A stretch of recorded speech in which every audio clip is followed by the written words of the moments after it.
Demikianlah laporan Komisi 2 DPR RI terhadap proses pembahasan rancangan undang-undang tentang penggantian Undang-Undang Nomor 5 2014 tentang aparatur sipil negara. Semoga Tuhan Yang Maha Esa senantiasa memberikan perlindungan dan kekuatan kepada kita.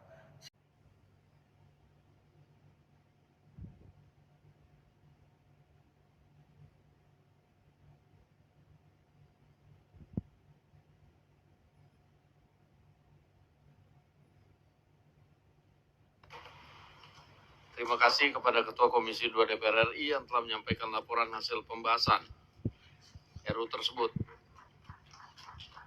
Berdasarkan laporan Ketua Komisi 2 DPR RI, terdapat 8 fraksi yaitu PDI Perjuangan. Swastiastu, Namo Buddhaya, salam kebajikan, salam sejahtera untuk kita semua. Beli cendol di stasiun Cikini, pulangnya mampir ke Gondang Dia. Mari sukseskan RUU ASN ini demi ASN yang semakin bahagia.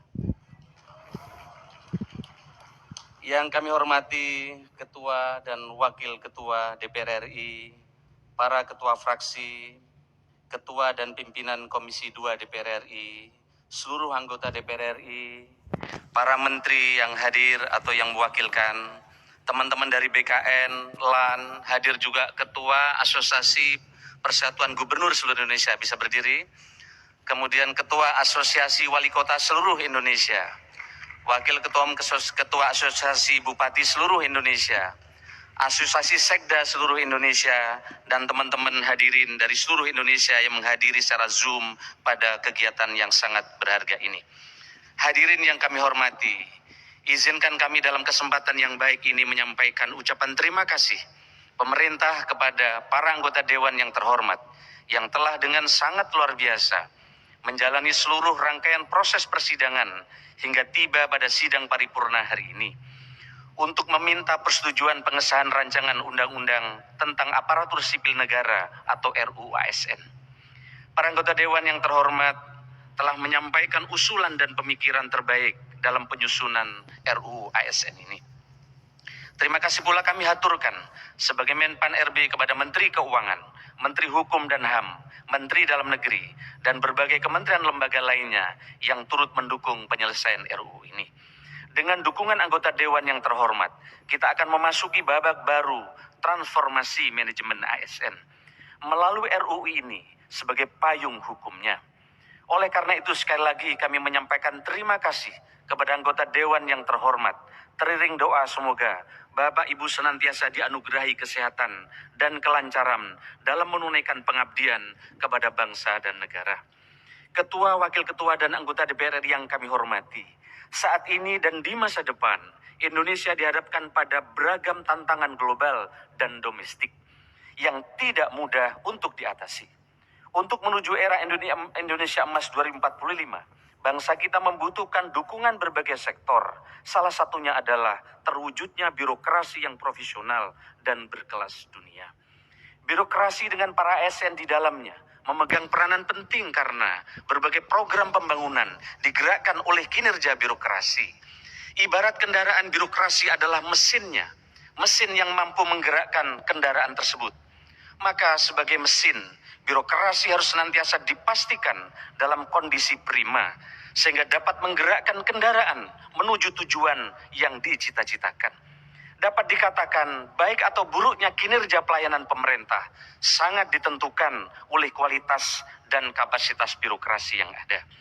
Oleh karena itu, reformasi birokrasi saat ini kita arahkan secara double track untuk mendorong reformasi birokrasi berdampak, yakni reformasi birokrasi general untuk meningkatkan akuntabilitas dan efisiensi, dan reformasi birokrasi tematik yang fokus pada pengentasan kemiskinan, peningkatan investasi, pengendalian inflasi, peningkatan belanja produk dalam negeri yang ditopang oleh digitalisasi pemerintah. Sehingga ke depan tidak ada lagi penghargaan kepada pemerintah daerah yang bagus birokrasinya, tapi kemiskinannya justru naik atau investasinya justru turun.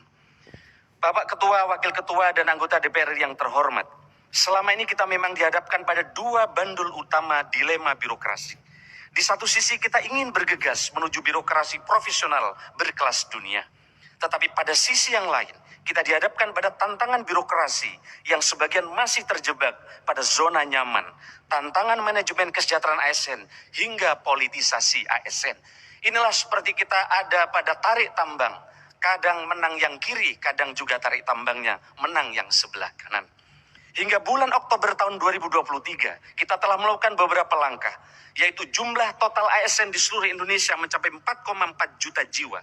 Dari jumlah tersebut sebanyak 77,7% ASN bekerja di instansi pemerintah daerah, sementara 22,3% bekerja di instansi pemerintah pusat. Berdasarkan status, 84,9% pegawai berstatus pegawai negeri sipil atau PNS, sementara 15,1% pegawai adalah pegawai pemerintah dengan perjanjian kerja atau P3K. Dari segi usia, sekitar 31,5% Bapak Ketua dari seluruh ASN berada pada kelompok 41 sampai 50 tahun. Diikuti kelompok usia 51 sampai 60 tahun sebesar 30,2%.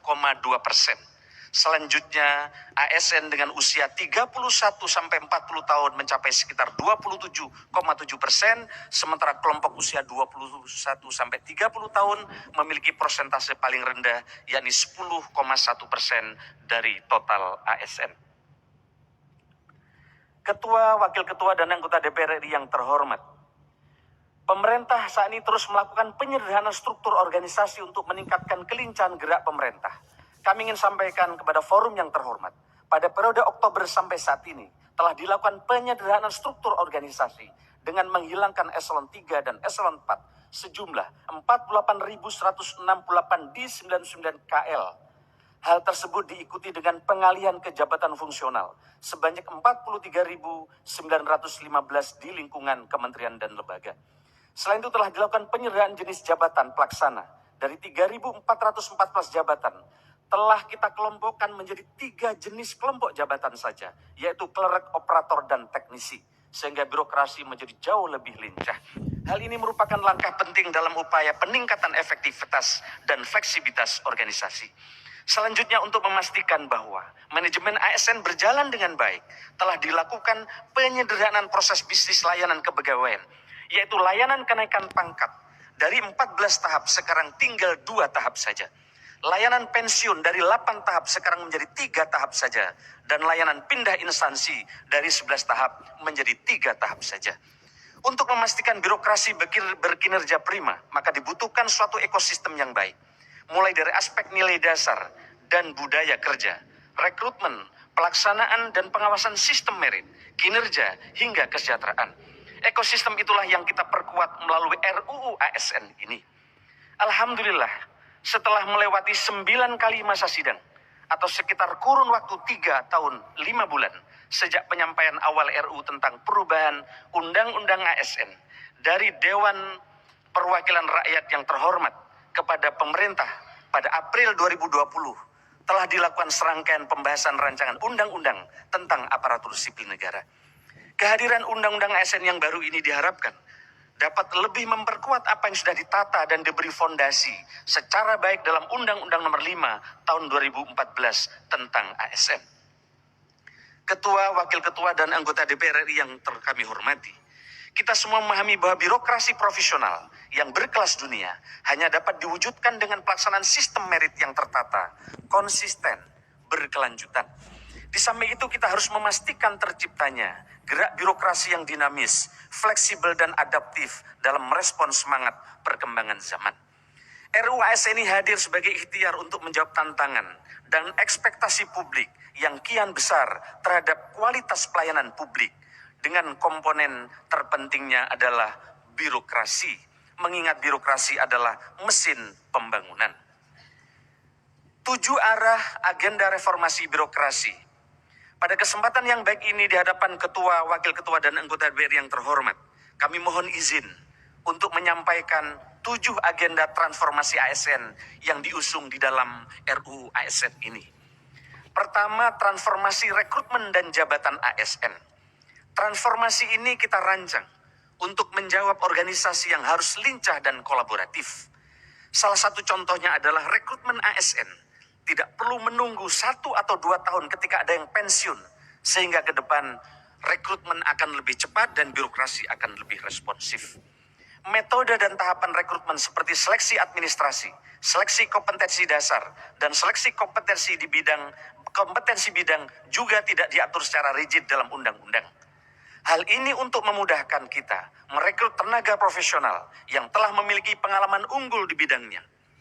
Selain itu, rekrutmen ASN harus diselenggarakan mengacu pada prioritas nasional, sehingga ketika negara menjadikan kedaulatan pangan, digitalisasi, hilirisasi, dan antisipasi perubahan iklim sebagai prioritas nasional, maka rekrutmen ASN seharusnya diarahkan untuk instansi-instansi yang menjadi leading sektor terkait hal tersebut, serta untuk daerah-daerah yang menjadi sentra akselerator untuk sektor-sektor tersebut. Saat ini rekrutmen ASN hanya didasarkan pada penetapan kebutuhan yang basisnya adalah analisis jabatan dan analisis beban kerja sesuai dengan bisnis proses saat ini. Padahal saat yang sama kita sedang melakukan penyederhanaan proses bisnis melalui digitalisasi. Hal ini menyebabkan tidak adanya korelasi antara jumlah dan jenis jabatan ASN dengan apa yang menjadi prioritas nasional. Dalam hal penataan jabatan ASN, dilakukan penyederhanaan pengelompokan dan klasifikasi jabatan sehingga lebih lincah untuk mengikuti tantangan dan kebutuhan organisasi. Yang kedua, terkait dengan kemudahan mobilitas talenta nasional. Kemudahan ini kita dedikasikan untuk mengatasi kesenjangan talenta yang selama ini yang masih terpusat di kota-kota besar, sehingga banyak daerah-daerah terpencil kesulitan mendapatkan dokter-dokter hebat, guru-guru hebat, dan juga mendapatkan nakes-nakes yang hebat begitu susah. Mobilitas talenta akan berorientasi Indonesia sentris, sehingga dukungan keberadaan ASN terutama di daerah 3T akan turut mendukung pemerataan pembangunan ekonomi nasional. Fleksibilitas mobilitas talenta ini juga memastikan dengan jelas bahwa PNS yang diangkat menjadi pejabat negara, komisioner atau anggota lembaga non-struktural maupun dalam penugasan ke organisasi dunia tidak kehilangan hak kepegawaiannya selama menjalankan tugas tersebut. Pintu untuk ASN mobile keluar instansi pemerintah seperti di TNI dan Polri atau BUMN. Selama ini TNI Polri banyak masuk ke instansi pemerintah, tapi ASN tidak bisa masuk ke TNI Polri. Tapi dengan undang-undang ini, ASN bisa masuk ke TNI Polri. Juga sudah mulai dibuka dengan adanya undang-undang ASN ini. Ini sangat didorong untuk mobile sebagai bentuk pengembangan dirinya. Begitu juga terkait dengan mutasi. Selama ini para bupati, wali kota, gubernur, dan para menteri mengeluhkan. Dan selama ini persyaratan untuk melakukan mutasi sangatlah rigid. Sehingga muncul stigma bahwa sulit untuk memindahkan seorang pegawai ASN. Contohnya untuk memindahkan seorang pejabat pimpinan tinggi membutuhkan waktu paling kurang 2 tahun. Ketiga, soal percepatan pengembangan kompetensi ASN. Pola pengembangan kompetensi ASN tidak lagi klasikal seperti penataran, tetapi mengutamakan experiential learning seperti magang, on the job training yang semuanya menjadi bagian dari upaya untuk meningkatkan kompetensi ASN menuju birokrasi berkelas dunia. Pengembangan kompetensi tidak lagi dimaknai sebagai hak, melainkan suatu kewajiban bagi pegawai ASN. Untuk itu instansi pemerintah wajib memberikan kemudahan akses belajar bagi pegawai ASN. Selama ini kesempatan untuk memperoleh akses pengembangan kompetensi tidaklah merata. Pelaksanaan pengembangan kompetensi juga belum dikaitkan dengan kebutuhan ASN itu sendiri. Terkadang ASN memilih untuk mengikuti diklat apapun hanya untuk menggugurkan syarat minimal 20 jam pelajaran secara klasikal. Keempat, penataan tenaga non-ASN dengan perluasan mekanisme dan skema kerja untuk memastikan 4 prinsip. Pertama, terkait dengan tenaga honorer. Tidak ada pemberhentian massal terhadap tenaga non-ASN. Kedua, tidak ada pengurangan pendapatan dari yang diterima tenaga non-ASN saat ini. Ketiga, tidak menimbulkan tambahan beban fiskal yang signifikan dan peraturan perundang-undangan dengan skema nanti yang ditentukan sesuai kesepakatan anggota DPR adalah dengan skema penuh waktu dan paruh waktu. Kelima, terkait dengan reformasi pengelolaan kinerja dan kesejahteraan ASN. Saat ini sebanyak 99% kinerja individu dinyatakan baik dan sangat baik. Karena pimpinan tanda tangan hanya 2 pilihannya. Pegawai di bawahnya baik atau sangat baik. Padahal ini menjadi tantangan bersama untuk menyelaraskan kinerja individu yang sudah baik dengan kinerja organisasi atau instansi. Hal ini yang belum selaras mengingat kita masih mendapati keluhan-keluhan pelayanan publik. Di dalam RUU ASN, kita ingin mendorong agar kinerja individu selaras dengan kinerja organisasi sehingga pelayanan publik semakin baik. Dalam undang-undang ini, kesejahteraan ASN sangat dikaitkan dengan kinerja ASN yang bersangkutan. Selama ini ASN yang berkinerja mendapatkan tunjangan kinerja sama dengan ASN yang hadir di kantor untuk memenuhi presentasi kehadiran. Hal ini menyebabkan tidak adanya motivasi ASN untuk meningkatkan kinerja. Sebaliknya untuk ASN yang tidak berkinerja, undang-undang ini memberikan penekanan bahwa ASN yang tidak bekerja dapat diberhentikan. Selama ini kita sangat sulit sekali untuk memberhentikan ASN yang sudah secara nyata terbukti tidak berkinerja. Adapun terkait dengan kesejahteraan, manajemen kesejahteraan PNS dan P3K akan digabung. Termasuk P3K mendapatkan hak pensiun dengan skema defined contribution. Selain itu dalam skema penghargaan akan dikaitkan dengan kinerja ASN. Keenam, digitalisasi manajemen ASN akan terus diperkuat dan diintegrasikan untuk memastikan struktur, budaya, dan kompetensi digital para ASN agar senantiasa berkembang secara baik dan optimal. Oleh karena itu, kompetensi digital menjadi salah satu kompetensi wajib dan penting untuk dimiliki seluruh ASN. Selain itu, transformasi digital merupakan salah satu bentuk penguatan pengawasan sistem merit yang menjadi fokus dan perhatian pemerintah. Digitalisasi akan menjadi jawaban terhadap permasalahan pelanggaran sistem merit yang selama ini masih sulit untuk dihindari. Contoh, digitalisasi akan membatasi kesewenang-wenangan karena sistem tidak akan dapat memproses calon yang tidak sesuai dengan kriteria. Selama ini masing-masing instansi pemerintah membuat sistem informasi sendiri dan tidak terkoneksi secara nasional. Melalui undang-undang ini diharapkan instansi pemerintah tidak perlu melakukan investasi secara masing-masing untuk membangun suatu sistem informasi manajemen ASN karena dimandatkan melalui undang-undang untuk diwujudkan platform digital yang terintegrasi.